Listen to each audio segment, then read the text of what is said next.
teşekkürler. Sommet de Lavaj'dayız tekrar. Philippe, çok eskiden sevdiğim bir dostum. Yani herhalde 10-15 sene olmuştur. Beraber Avrupa Birliği projelerinde çalıştık. Jean Nouvel'den devraldı görevi. Bizim Institut de Lavaj'ın kendisi direktörü. Internasyonel işlere bakan direktörü. Aynı zamanda farklı görevleri de var. Welcome again. It has been long years.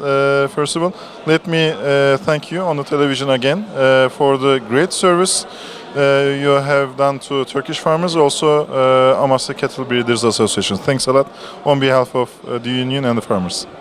Thank you very much for this good souvenir that you are recalling. You know, that was long ago. I'm happy that we could serve to development in a sense. I'm very happy to see you back after all these years, and I'm probably sure we'll have plenty of things to do together further. Gerçekten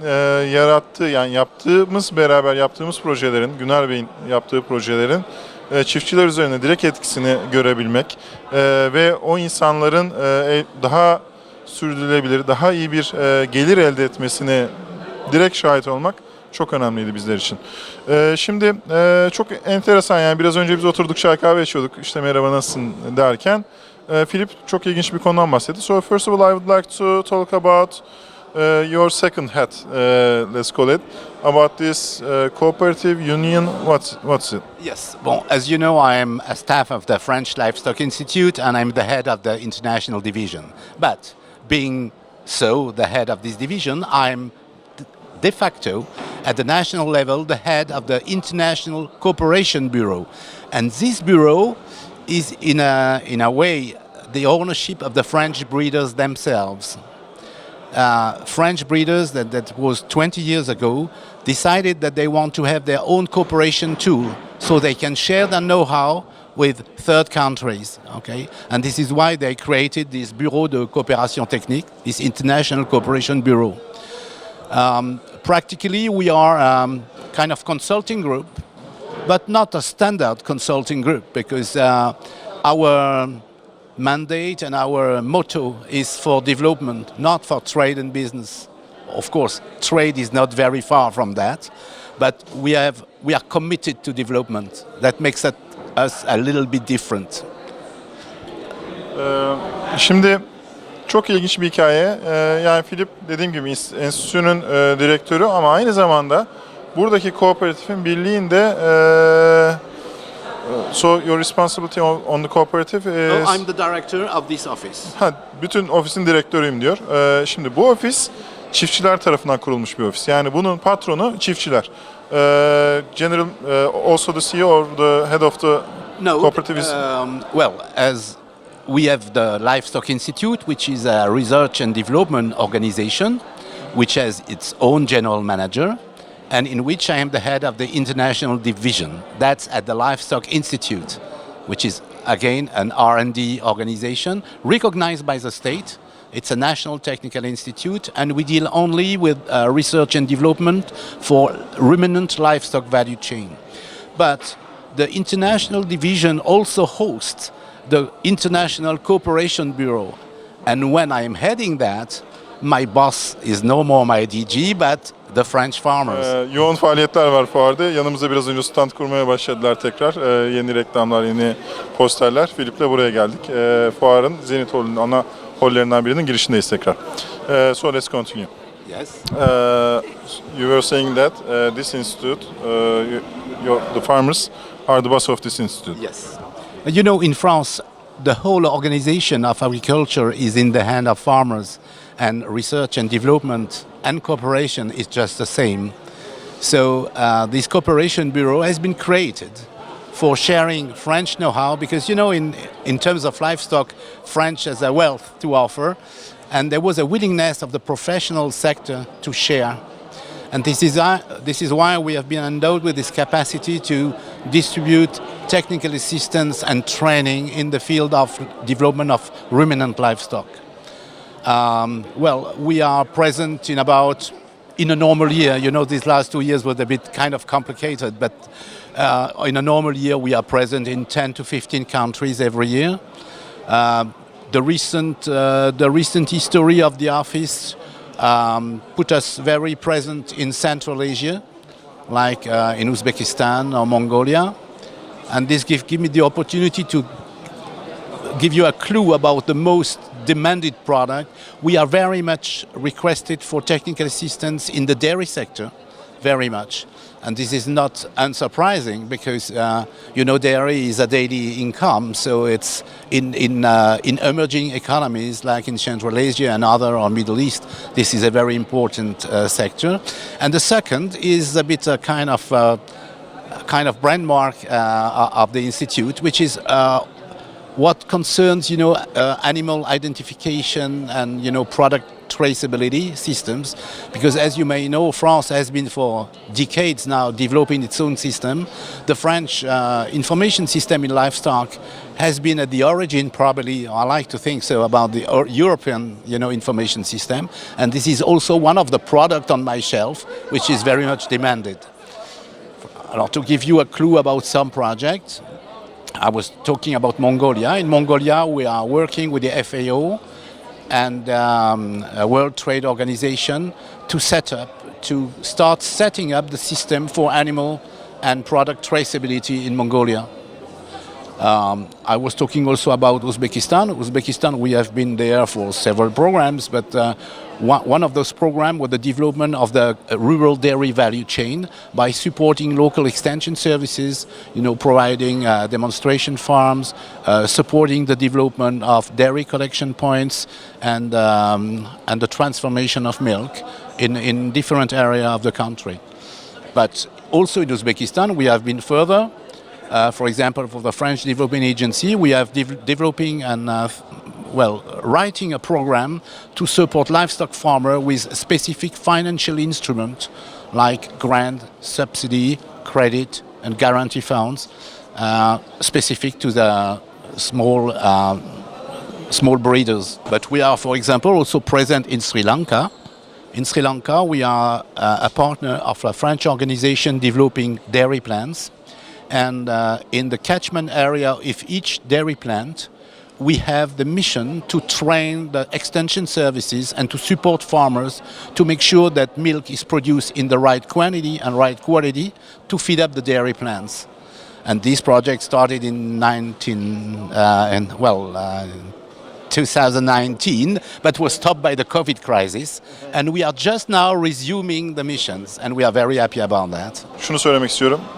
Bakın çoğu organizasyonlar, enstitüler, araştırma projeleri çiftçiler tarafından oluşturulmuş. Yani talep çiftçiden geliyor. Bizdeki gibi işte bir devlet gelsin, bir enstitü gelsin, biri gelsin yapsın değil. Çiftçiler birleşiyorlar. Diyorlar ki bizim böyle bir şeye ihtiyacımız var.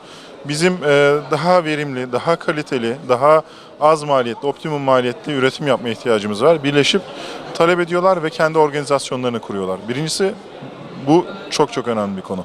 İkincisi bahsettiğimiz bakın çoğu araştırmalar, yani projeleri ben gelmeden internetten de inceledim ama Türkiye'de olsun, yurt dışında olsun çoğu araştırmalar artık hep verimlilik, daha yüksek verim, kalite ve optimizasyon, yani optimum maliyetlerle üretime gidiyor. İşte Indra'ya gittik, buradaki enstitüdeyiz şu anda. Her yerde optimum maliyetlerden bahsediyoruz veya katma değerli ürünleri satabilmekten bahsediyoruz. Şimdi benim tavsiyem şudur. Philippe işte bu konunun, bu departmanın, yani International Business'ın başı, direktörü. Bir devlet kurumu olabilir, bir araştırma kurumu olabilir veya bir şirket olabilir. Mutlaka birlikte konuşup hangi noktalarda neler yapabileceğimizi tespit etmemiz lazım. Let's say it's a company or a farmer or a kind of an institute, yes. And they want to collaborate with you, make a kind of a project startup. They have an idea, yes. Or they want to identify what is the possible opportunities between Turkish and the French livestock, ruminant livestock market. So, what's the first step? The first step is very easy. It's a single door. It's a one-shelf shop, one-stop shop. We are the right place, and our partners just need to get in touch with either me or one of my colleagues at the Technical Cooperation Bureau, and we follow up on each and every demand, and we are very keen of understanding the needs of our partners. And as you can see, we can provide a number of facilities like studies, environmental analysis, training, and project engineering. We can cover all the needs for development in the livestock business. Özellikle süt sektöründe yani sütçül ırklarda gerçekten çok deneyimleri, çok tecrübeleri var. Özbekistan, Sri Lanka ve bir sürü ülkelerdeki projelerde, süt ile ilgili projelerden bahsettik. So do you have any other projects besides those projects we have been talking about? Oh, we have plenty. For example, we just completed one in Egypt. Again, it was for the support of the dairy sector. We have been training technicians and we have been developing what we call the P farm. The P farm is a private demonstration and showcase farm. In other words, the idea, the concept behind the P farm was to develop a place where you can do training in a place which looks like the average farmer. It is useless to train technician in a farm with 500 cows when the average ownership is 20. So we are developing demonstration farm with 5, 10 or 20 cows with minimum facility. It's not a perfect farm, it's not a model farm, it's everybody's farm, but where each of the technical habits, gesture and operation can be done normally. That means with a very minimum of improvement, it's a private demonstration farm, and we have been starting developing that in Egypt at the first place, and now we are going to replicate this concept because it's more efficient for training technicians and farmers, because no farmer with 10 cows can recognize himself when he's trained in a farm with 300 cows. He is not at home. It's not his case, and he cannot project himself. So we need to devise, to compose, to invent, training tools that match the capacity and the habits of the farmers, and that's important. It's one among the concepts we are putting front in our dairy programs.